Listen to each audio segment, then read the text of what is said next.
ओम शांति 12 नवंबर 2025 बाबा की मुरली का सार। मीठे बच्चे, तुम ड्रामा के खेल को जानते हो, इसलिए शुक्रिया मानने की बात नहीं है।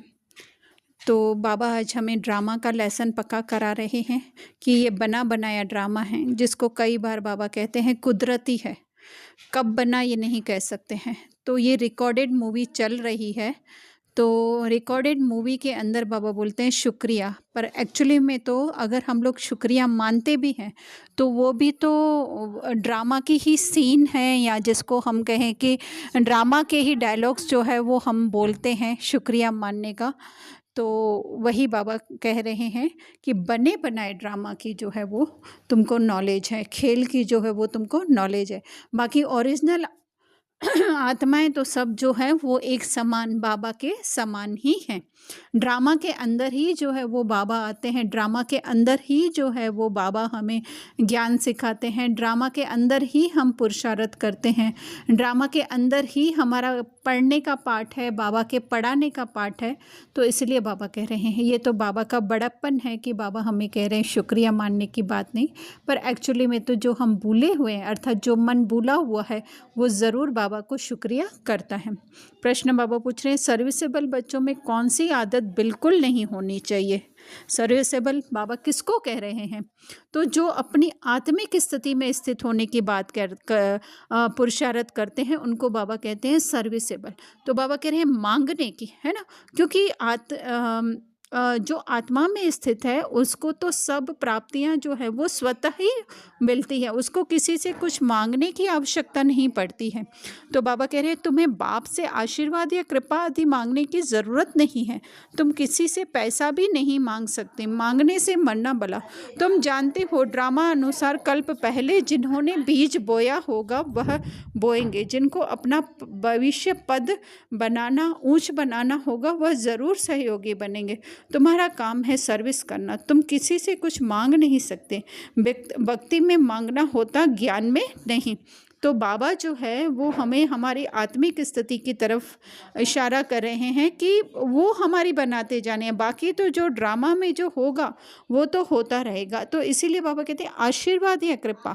आशीर्वाद या कृपा तब होती है जब हम स्वयं को देह मान करके हमें लगता है कि कुछ हमें मिल जाए, पर रिकॉर्डेड बनी बनाई मूवी में तो कुछ मिलने की बात ही नहीं होती है। सब कुछ जो है ऑलरेडी फिक्स होता है, तुम किसी से भी मांग नहीं सकते। अगर हम लोग स्वयं को देह मानते हैं और हम अपने ऊपर कर्मों का बोझ या कोई भी रोल की जिम्मेदारी लेते हैं तो हम मांगते हैं। तो बाबा कहते हैं पैसा भी मांगने की ज़रूरत नहीं है ना। हो सकता है सहयोग के लिए हम पैसा मांगते हों, तो बाबा कह रहे हैं उसकी भी जो है वो ज़रूरत नहीं है।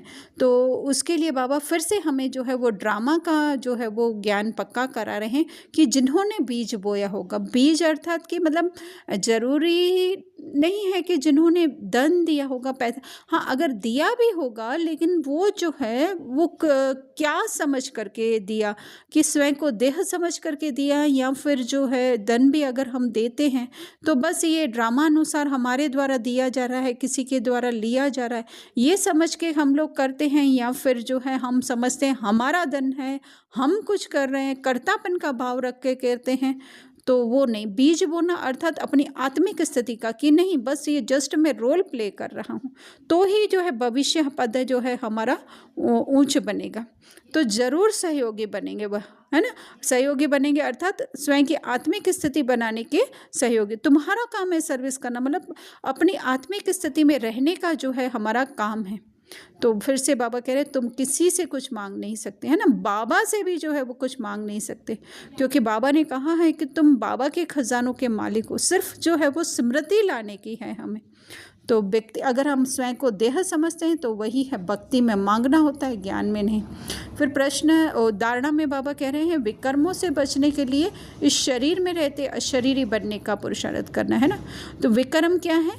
स्वयं के संकल्पों के ऊपर, स्मृति के ऊपर अगर हम देह की लेयर चढ़ाते हैं, है ना, कि मैं देह हूँ, देह समझ करके कर्म करते हैं, तो वो है विकर्म, है ना। पर अगर जस्ट रोल प्ले करने के लिए अगर आज जो है मुझे किसी की मदद करनी पड़ रही है, या किसी के साथ जो है वो रूडली बात करनी पड़ रही है, तो दोनों ही में मैं जस्ट जो है वो एक्ट प्ले करने वाली हूँ।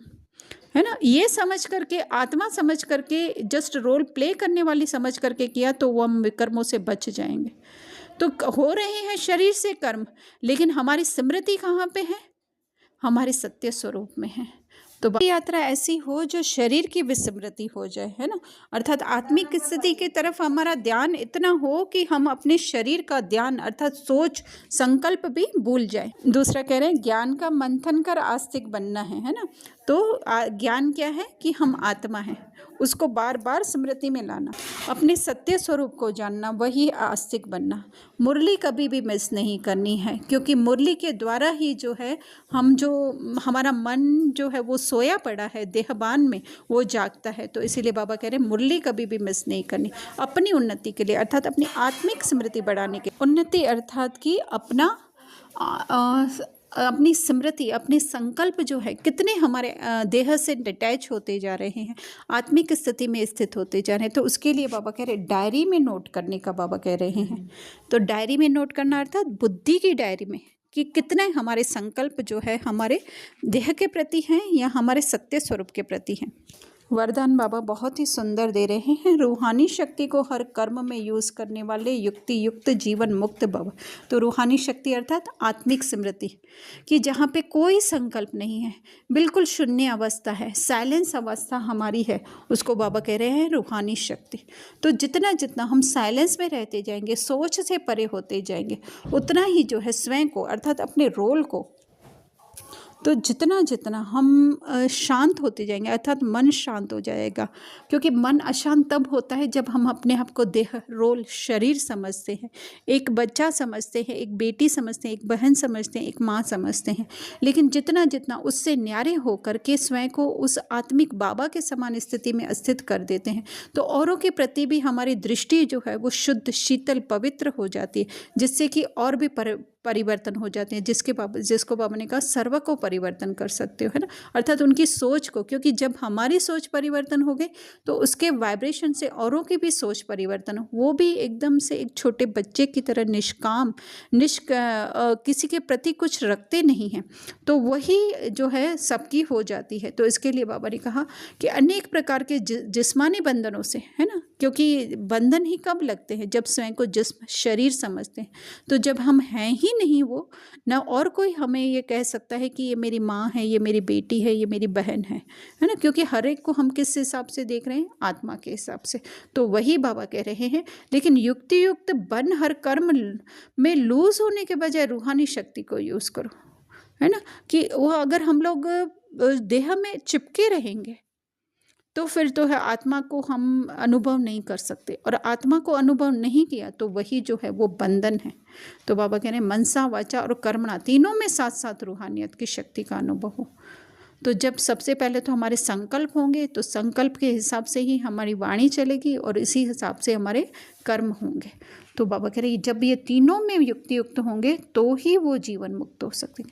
मतलब रोल प्ले हो रहा है, चाहे अच्छा, चाहे थोड़ा थोड़ा अच्छा नहीं भी, लेकिन फिर भी हमारी स्मृति जब हमारी आत्मा की तरफ रहती है तो फिर जो है चाहे रोल में या शरीर में या जीवन में कुछ भी होता रहे, वो हमको अर्थात ओरिजिनल आत्मा को, या वो तो ओरिजिनल आत्मा को तो वैसे भी प्रभावित नहीं कर सकता है, लेकिन वो मन को भी प्रभावित नहीं कर सकता है। हर स्थिति में, हर परिस्थिति में जो है हम स्वयं को डिटैच अर्थात कि उस सत्य स्वरूप में जो है, जो उसके गुण, उसकी शक्तियाँ उसमें अनुभव करेंगे, वही है जीवन मुक्त स्थिति।